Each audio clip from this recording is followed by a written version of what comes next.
Toyota Prius actually কারা কিনবেন, কাদের জন্য এই গাড়িটা বেস্ট অপশন হবে?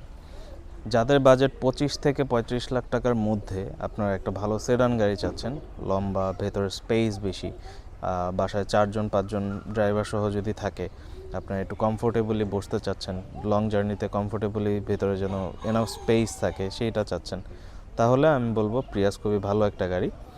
আর প্রিয়াসে আসলে আপনার মাইলেজ নিয়ে কোনো কমপ্লেন এখন পর্যন্ত সোফার পাওয়া যায়নি, কারণ এই গাড়িগুলো সিটির ভেতরে অ্যারাউন্ড 16 থেকে 20 কিলোমিটার পার লিটার দেয়। এটা টোটালি ডিপেন্ড করে ড্রাইভিং স্টাইল, গাড়ির মেইনটেনেন্সের উপর এবং কীরকম রাস্তায় আপনি চালাচ্ছেন, কীরকম ট্রাফিক জ্যাম আছে, অনেক কিছুর উপর মিলিয়ে ব্যাপারটা নির্ভর করে। আর হাইওয়েতে অ্যারাউন্ড 30-35, অনেকে 40-এর মতো পায়। এটা এক একজনের ড্রাইভিং স্টাইলের উপর ডিপেন্ড করে আসলে। দেন আপনার যদি হায়ার সিসিতে সমস্যা না থাকে, যেমন প্রিয়াস কিন্তু 1.8 লিটার অর্থাৎ 1800 সিসির গাড়ি।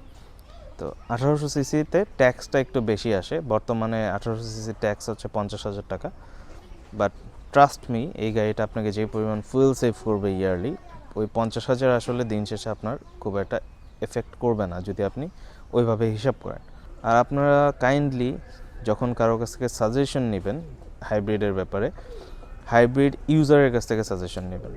মানে যারা জীবনে হাইব্রিড নিয়ে কাজ করে নাই, হাইব্রিড ইউজ করে নাই, হাইব্রিড ড্রাইভ করে নাই, তাদের কাছ থেকে কোনো সময় আপনারা ফিডব্যাক নেবেন না, কারণ তাদের এটা নিয়ে আইডিয়া নেই, তারা আপনাকে শেয়ার করতে পারবে না। তারা যেটা শুনে আসতেছে গদবাধা, সেটাই তারা আপনাকে শেয়ার করবে। যারা হাইব্রিড ইউজার, বাংলাদেশে এখন প্রচুর হাইব্রিড গাড়ি ইউজার, মার্কেটে 80% গাড়ি হাইব্রিড। সো আপনি এখন হাইব্রিডের যারা ইউজার আছেন তাদের কাছ থেকে অ্যাকচুয়াল রিভিউটা নেবেন যে হাইব্রিড গাড়িটা কেমন সার্ভিস দিচ্ছে। আপনার যদি আসলেই মনে হয় যে না, গ্রাউন্ড ক্লিয়ারেন্স নিয়ে অনেকের কাছে শুনছি আমি গ্রাউন্ড ক্লিয়ারেন্স ভালো না, আমার আসলে গ্রাউন্ড ক্লিয়ারেন্স ভালো লাগে নাই, তাহলে আপনি যেটা করতে পারেন CHR, করোলা ক্রস, মানে একটু ক্রস ওভার টাইপের গাড়িতে যেতে পারেন।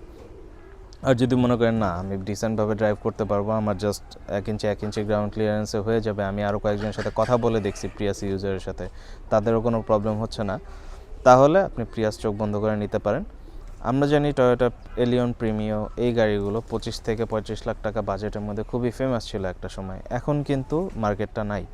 এখন জাস্ট ওল্ডার জেনারেশনরা টয়োটা এলিয়ন প্রিমিওর প্রতি এখনও ঝুঁকে আছেন, কিন্তু নিউয়ার জেনারেশন যারা, তারা কিন্তু এলিয়ন প্রিমিওর প্রতি আগের মতো অতটা অ্যাফেকশনেট না, তারা এখন নিউয়ার মডেলের দিকে ঝুঁকছেন। আর টয়োটা এলিয়ন প্রিমিও এখন কিন্তু বলতে গেলে সাধ্যের বাইরে চলে গেছে। এখন কিন্তু মার্কেটে মানে একদম লোয়েস্ট প্রাইস, একদম বেসিক চাবির এলিয়ন প্রিমিও যদি আমি হিসাব করি 32 লাখের নিচে কিন্তু নাই। 32 থেকে শুরু করে 47 লাখ 50 লাখ টাকা পর্যন্ত এলিয়ন প্রিমিয়ার প্রাইস হয়ে গেছে। তো সেই ক্ষেত্রে আমি নির্দ্বিধায় বলতে পারি যে 25 থেকে 35 লাখ টাকা যাদের বাজেট, আপনারা অনায়াসে টয়োটা প্রিয়াসের দিকে যেতে পারেন কোনো সন্দেহ ছাড়া। এলিয়ন প্রিমিয়াতে যেরকম 3 জন খুব কমফোর্টেবলি বসা যায়, প্রিয়াসেও খুব কমফোর্টেবলি বসা যায়। আর ট্রাঙ্ক স্পেস নিয়ে আসলে কিছুই বলার নেই, কারণ ট্রাঙ্ক স্পেস প্রিয়াসে হিউজ। আপনি সিট ফোল্ড করে দিয়ে পুরোটাকে স্টেশন ওয়াগনের মতো করে অনেক কার্গো ইউজ করতে পারবেন। আমার বাসা যখন আমি চেঞ্জ করি, ছোটোখাটো বক্স টাইপের যত ছোট জিনিস ছিল সব কিছু কিন্তু আমি আমার গাড়িতে করে নিয়ে আসছি, আমার কিন্তু এক্সট্রা ছোটো পিক আপের কোনো প্রয়োজন হয়নি। অনেকে কিন্তু বান্দরবন, খাগড়াছড়ি, সাজেক এইসব এরিয়াতেও প্রিয়াস নিয়ে অনায়াসে উঠে গেছেন। তো আমি বলতে পারি ইটস এ ভেরি গুড কার, নিশ্চিন্তে নিতে পারেন।